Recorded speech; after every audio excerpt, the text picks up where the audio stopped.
This is spEarz to the streets. spEarz to the streets. spEarz to the streets. spEarz to the streets. spEarz to the streets. spEarz to the streets.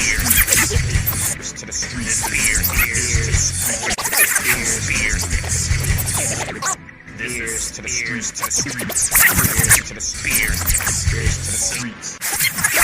to the This is spEarz to the streets. Get down to the beat, or get beat down in the street. Victory Road 19 couldn't have begun any better than with Ash by Elegance relinquishing the Knockouts World title. Swiftly, a battle royale took place with the final two survivors being placed in a singles match for the now vacant title. The two competitors that won the opportunity, none other than faces Kalani Jordan and Lee Mei Ying, and the ref, Indy Hartwell. This is how dream matches are made. Hartwell, dressed in the sexiest ref garb since Bianca Belair, patted down the two for weapons, and Edmonton Expo now had a clinic on its hands.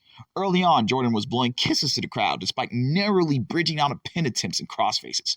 Lee Mei Ying came through with heavy offense. Drop kicks quickly followed with running knees. It was everything Jordan could do to keep Mei Ying off of her, but this was the cockiest that Jordan has ever been, which is refreshing from seeing her beginnings as a jobber back when NXT Level Up was a thing. Now Jordan was coming through with frog splashes, surviving counted corner hammer blows, and getting snippy with the ref. This was an evolved Jordan on full display, while Mei Ying was still the same old juggernaut. I did have a problem with one of her late crossfaces, though that was more so over Kalani's forehead than her actual face. But in no way did Mei Ying ever not seem like a legitimate threat. Jordan tried to hit a split-legged moonsault and accidentally took out Hartwell for a spell, which gave Mei Ying time to further sell her credibility, successfully pinning Jordan with no official to raise her hand.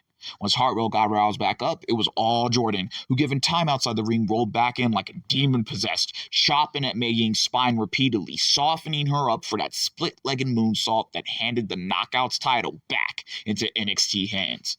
Just as when JC Jane got that title. Once more, I can't think of a better person to have that gold than someone from the NXT roster. Indy Hartwell had visible vitriol, having a hard time raising Jordan's hand and stalking her on the way up the ramp as the segment closed throughout her celebration. Ash by Elegance came through to congratulate Jordan, a fitting finish given that Ash was tasked as Jordan's coach prior to her NXT release. Again, this was during a time where Jordan was a rookie and her head was in the chopping block as well too. So this passing of the torch symbolically was a picture of what could happen when an athlete keeps their nose to the grindstone despite having their head in a noose. Sadly, during the match, Bound for Glory 21 was advertised as rematch between Mei Ying and Jordan, with Hartwell now as a competitor to make a triple threat for the title. There were two handshakes, one at the start and one during a reset point between Mei Ying and Jordan in the match. Hartwell was oozing aggressive body language towards Jordan post-match. At no point did any of these women turn heel, literally holding face. Even the newly crowned champ, whose confidence could be confused as cocky. Had Mei Ying did something underhanded towards the trusting Jordan, or if Jordan did something unsportsmanlike to Mei Ying, that would have added spice to this match.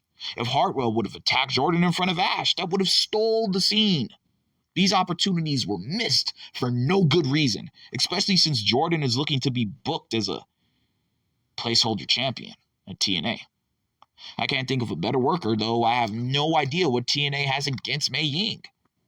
If Hot Potato is going to continue to be played with the world title, then setting Mei Ying up for a win at Bound for Glory and Hartwell for a heel turn is TNA's best bet if they decide to no longer bet on black. Either way, Jordan comes out with another accolade and a clinic to boot. This is how torches are supposed to be passed. I knew Ash losing the world title would be fun, but in no way did I expect it would be this exciting. Excitement. A target that booking should always aim for. This is spEarz to the streets. spEarz to the streets. spEarz to the streets. spEarz to the streets. to the streets. spEarz to the streets.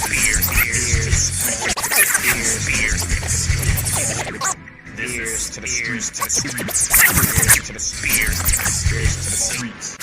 spEarz to the streets. This is spEarz to the streets. Get down to the beat, or get beat down. down in the street.